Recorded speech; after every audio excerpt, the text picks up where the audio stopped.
Hello guys, may napansin lang ako. Si Cho na lang palagi kong nakikitang nagpi-freestyle triple recall si Cho. Bibihira lang ang katulad ni Gus Ion nagpi-freestyle tulad ng recall or TP. Ang nakikita nyong nagpi-freestyle ay si Saturn Game ang idol sa freestyle ng triple recall. Grabe nga ito mag-freestyle, talagang malala, madami nag-freestyle ng Cho lalo na pagdating sa mga TP-TP.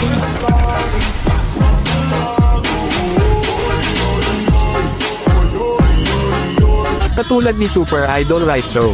Eto si Idol Raicho ay freestyler, malala talaga sa Cho. Si Raicho ang pinaka nangungunang freestyler dito sa Pinas.